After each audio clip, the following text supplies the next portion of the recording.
I kept meaning to bring this up because I like to talk about the making of television as I do these, and I just kind of kept spacing.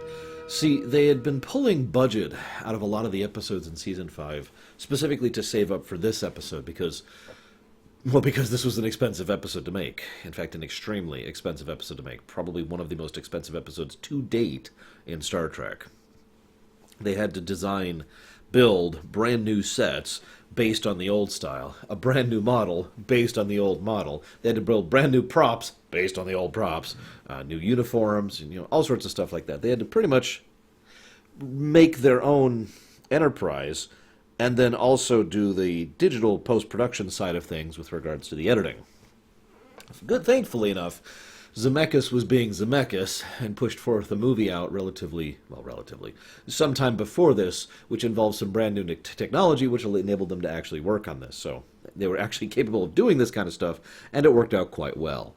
Even now on the DVD, it's you can tell, but not really, and not in a distracting way. I also have to point out the the interesting total coincidence. For those of you not aware, this was for the 30th anniversary. They also did a flashback over on Voyager for the 30th anniversary, which was actually an episode I rather enjoyed, despite the ludicrousness of the memory jumping plot, but whatever. But the really interesting thing is they all were thinking they wanted to do something special. They wanted to go back. They wanted to do something for TOS. And most of the people working on Deep Space Nine, including at least several of the actors, were really into TOS, to Star Trek in general, for that matter. And so, well, what I'm trying to say is there was a lot of enthusiasm. And it shows. It really does show how much everyone cared and tried to put out this work. This is actually, in my opinion, one of the best episodes of Deep Space Nine. Oh, it's not as deep or personal as, Nor the Battle to the Strong. It's not as impacting or significant for the large scale as In the Pale Moonlight. It doesn't have the same emotional gut punch and stark reality of Duet. But this is an extremely well executed and presented episode, which was basically just made for the fans. And in this case, the fans included the people making it. I've said this before, and I'll say it again. Passion projects, enthusiasm, I always love it. So, they recreate all this. Oh, I'm sorry, I got to mention one other thing. Now, there's been a couple of slightly varying accounts of this, but by all accounts, they were out discussing this and debating what to do with this. And by what has to be total coincidence, they stumbled into Charlie Brill. He's the man who played Arne, a.k.a. Waddle, a.k.a. the agent back in the Trouble with Tribbles. And the fact that they just saw him is just like, oh my God, that's hey just. And again, some accounts vary on the specifics and particulars, but by all accounts, he was like, yeah, no, I'm down. We'll let our agents talk to each other, but I'm down. Let's do it. And that just kind of seals it right there. That's just awesome that lined up that way. So, the episode itself, they have this brief bit. Waddle is continuing to have his own shtick of, oh, I hate Klingons. I like to think that he actually has kind of convinced himself he hates Klingons over the last however many years it's been. And we know Klingons live long lives, so it's not actually that surprising that he's still around, consequently. The earthy, peaty aroma. I would have really loved it if the lilac comment came forward in a future episode, but we'll get to that. Now, I do have a question for you guys. Honest question. How many of you, when you first saw this episode, were immediately like, I know that guy, when he came on, when Charlie Brill came on camera as, Waddle. And it's like, he looks really familiar. Now, I didn't catch it. I didn't figure out who he was, but I was like, he looks really familiar. I know that face because I have a good face mind for faces. And so, of course, the episode wasn't being shy about its premise, so we find out fairly shortly who he is. And what I find funny is the premise is stupid. Like, I think we can all just accept that. The amount of things that had to happen to get to the actual plot is kind of ridiculous. Some random, not quite Klingon, surgically altered ex-Klingon intelligence operative happened to be on Cardassian when it was a thing, when they find the time orb, which happened to be the time orb, and he figures out how to use it, and he manages to overpower his crew, and he manages to get it to work to go to a specific point in time, and on top of all of that, of course, he manages to move it through space in addition to time, somehow. 200 light years, that's not a small jump. All of this just kind of, huh? And then, sure. You know what? Sure. I'm willing to go with it. Really, I am, because this is a fun episode. I've commented before that Star Trek usually fails at comedy, and to be honest, I understand that. I'm sorry, I'm stuttering because I just got a message that totally derailed my train of thought there. I stand by that statement because usually when Star Trek tries humor, it tends to come across as grating. Now, humor by its very nature is the kind of thing that's just not going to appeal to everyone, period. Even if you tell a legitimately good, funny, or interesting joke, not everyone's going to like it, because not everyone's style of humor is the same, right? It's the innate danger of humor. But, that being stated, in my opinion, there's usually two circumstances in which Star Trek gets away with humor. One is when it's not trying to tell jokes, but instead tries to have a light tone. It tends to work better on that. And the other is when it just kind of stumbles into it by sheer happenstance. This episode is one of those, although it also has a light comedic tone. Ultimately, and it shouldn't if you think about it. I mean, Stranded in Time is usually a serious plot, and we have to avoid messing with the timeline is usually a serious plot. But the whole thing is presented as just kind of the ha-da-da-da-da-da-da. But of course, there's kind of something unique about this, too, because one of the funnier episodes of the original TOS is Trials of Tribbles, right? I mean, it's the same episode. So they just kind of jumped on the back of that and said, let's just keep going with it. I think that enthusiasm is also another reason for that infectious nature of it. But let's talk about the episode proper. So they see the old Constitution. Of course they recognize it. There's this little bit where they talk about how there's flaws in the sensors which allow them to decloak and beam and recloak. Now, this has nothing to do with the episode proper.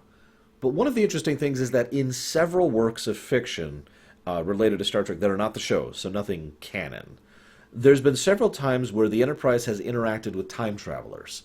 And Spock has basically been smart enough to be like, okay. And that's pretty much the end of it. I've always liked that, because in my mind, Spock is one of the few people that I would automatically trust with the truth in a time travel situation. Because he would get it. He would understand, just like that, without me having to explain anything, what is required of him and what he has to do to make it happen. And so I've always sort of liked the idea that Spock, in his own right, basically picked up on what was going on and was just like, okay. And that was it.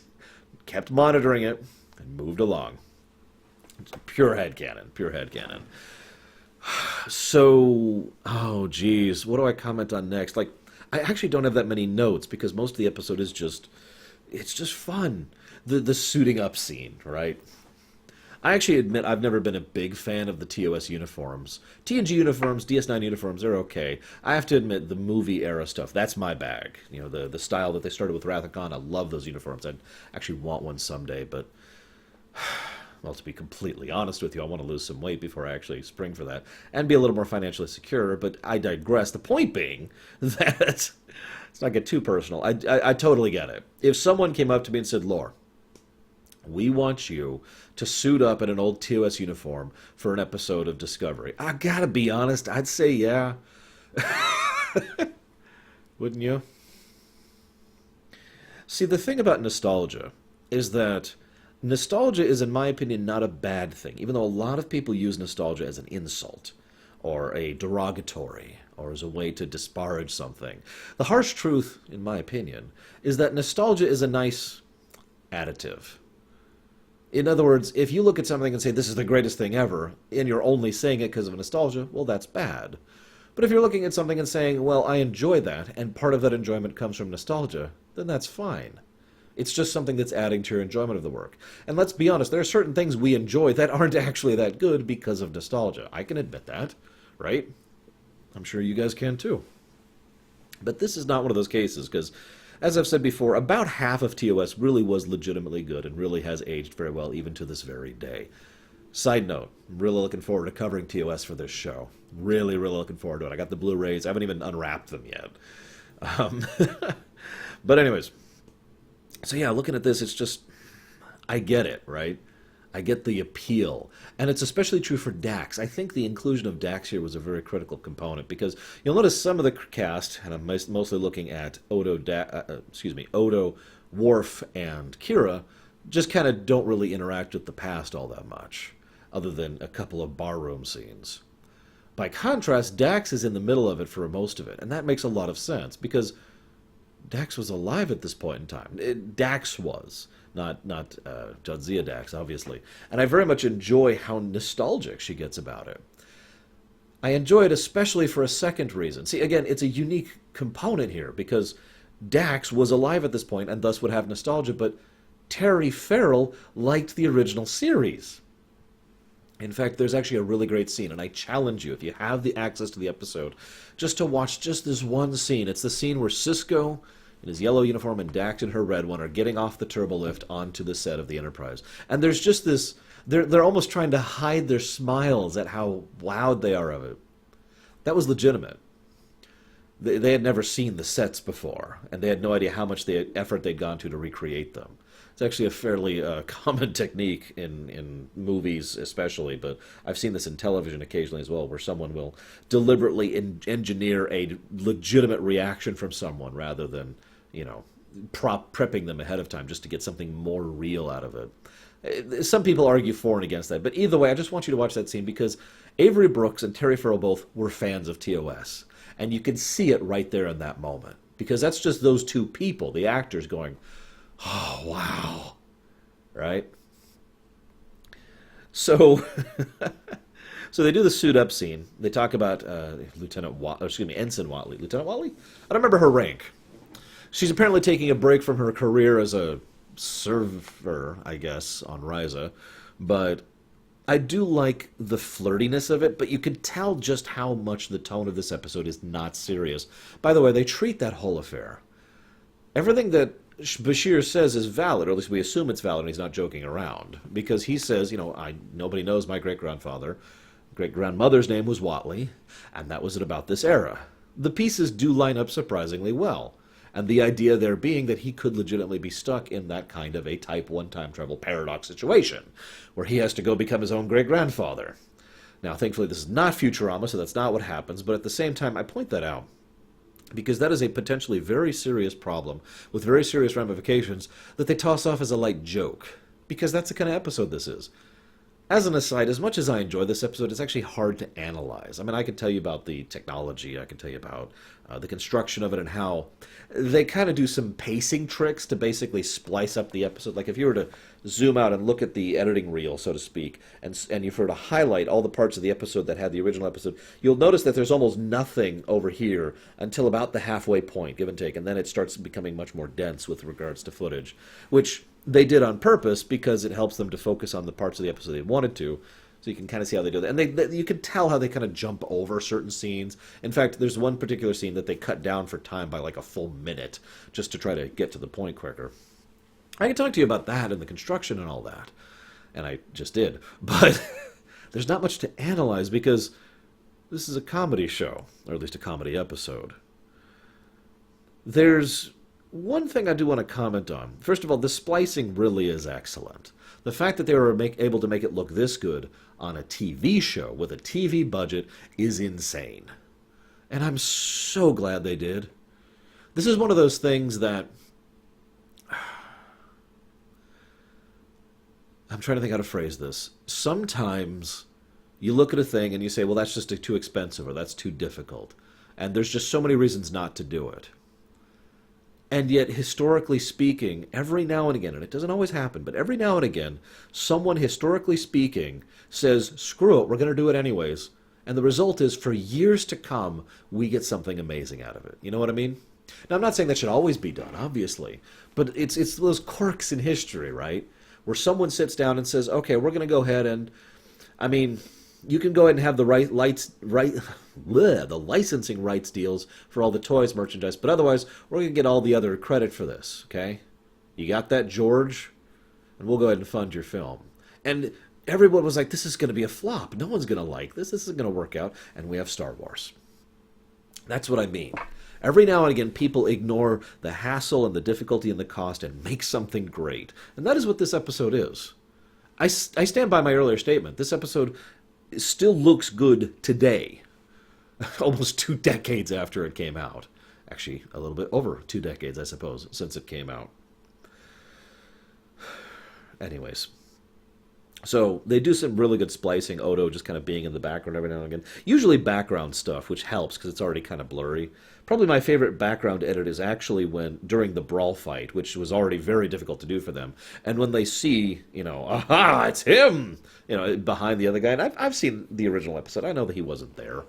I know the man that Kirk questions wasn't O'Brien. Which I suppose is the good enough time to talk about a couple of things. First of all, poor O'Brien. He just gets so many... First of all, I like the comparison between O'Brien and Scotty. Now, I myself have talked about the different flavors and types of engineers we've had across Star Trek history. But one of the interesting things is 2 of those types of engineers are fairly similar. O'Brien and Scotty. Scotty is someone who is the improvisational engineer. He is brilliant at making things work somehow with what he's got. O'Brien has a very similar thing. It's a different tone. O'Brien is more the salvaging, scavenging, okay, we're going to have to jury-rig the hell out of this just to keep it functionally going thing. In other words, O'Brien would be Scotty with more experience and more intellect. Now, that's not an insult. He does have a different tone and a different approach to it. But the similarity is the point, because as he's looking through the systems of the Enterprise, he's just like, what in the world am I looking at? How is this even functioning?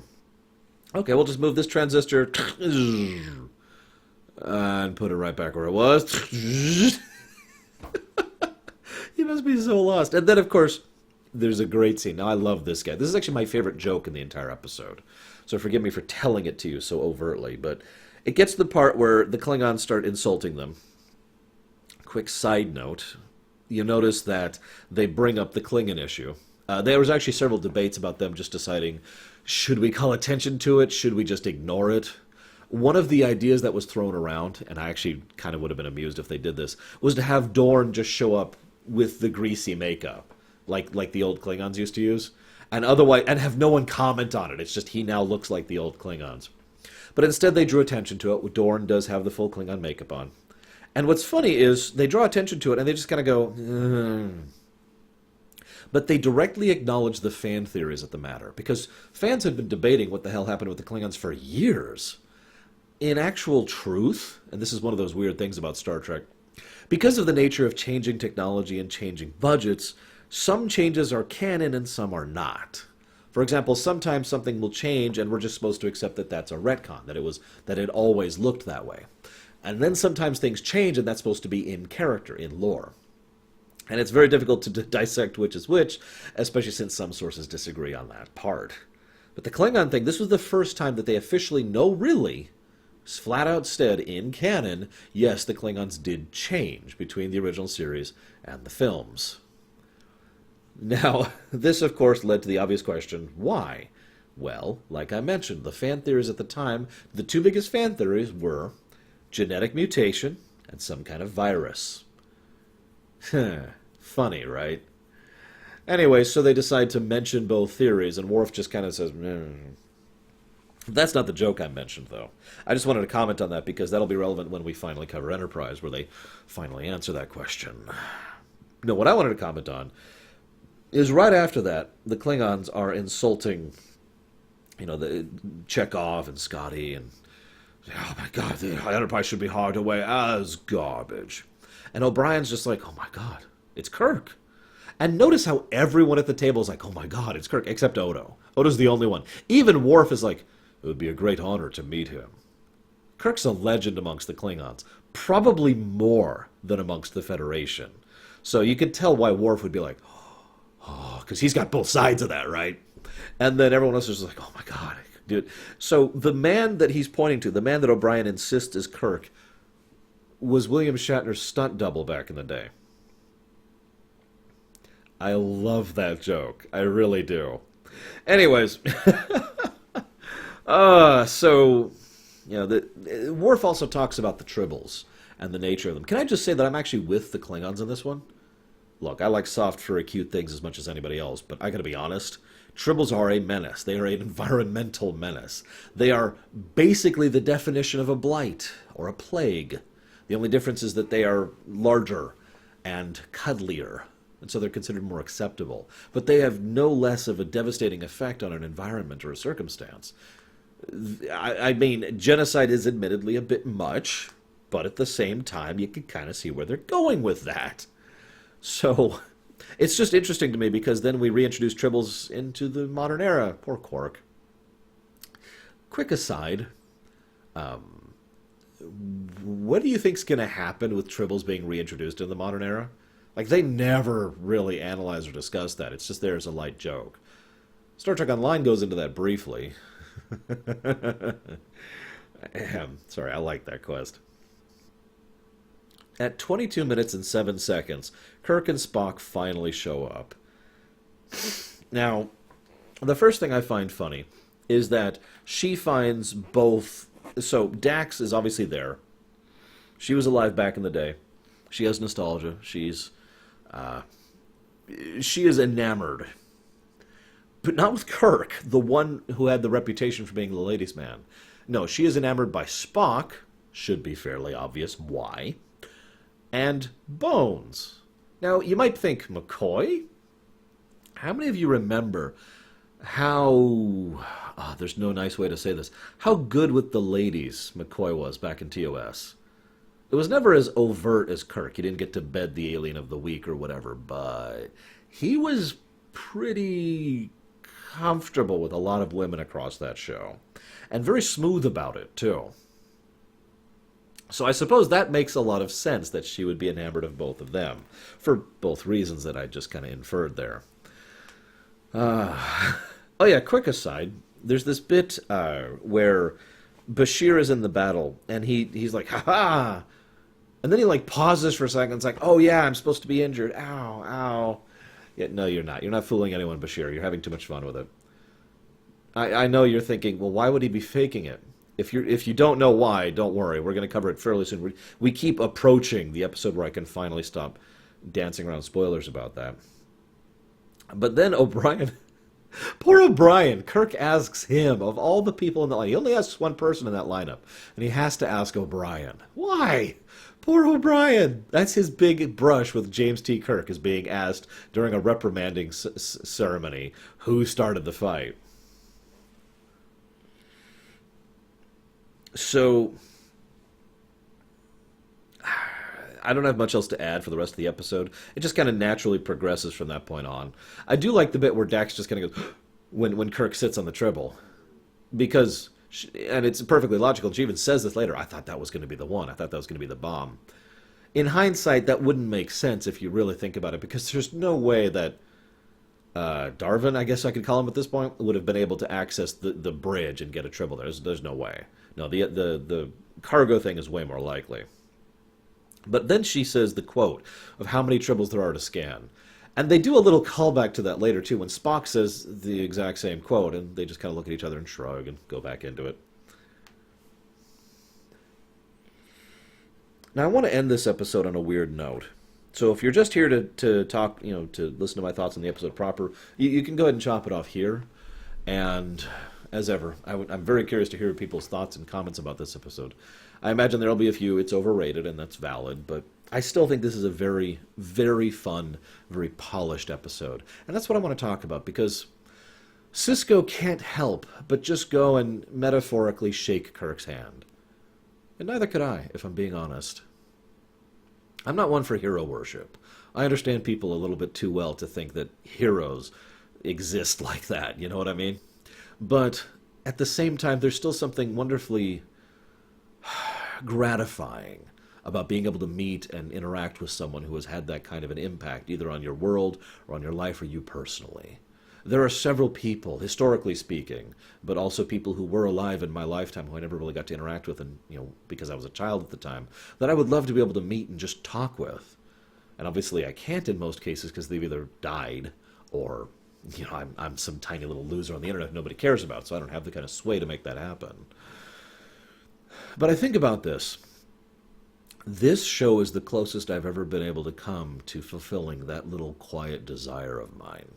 Oh, I don't get to talk to William Shatner, although I have met him in person. I don't get to interview, Walter Koenig, although, I've seen him in person as well, actually. But I do get to sit down and really analyze and dissect the good and the bad when it comes to this show that has had such a monumental impact on me and most people I know. To some extent or another, this show has had a huge ripple effect on society, mostly at a fictional and cultural level, but still there. For me personally, these shows, is one of the biggest bonding points I had with my mom back when I was a kid.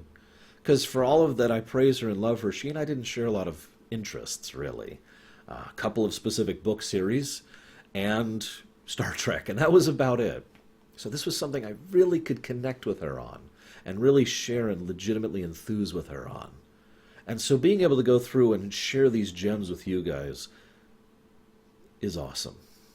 And I just wanted to say thank you for that, for giving me this chance to be able to go through and have fun with it. I say this every episode, but that's because I mean it. I hope you've enjoyed my thoughts. I'll see you next time, guys.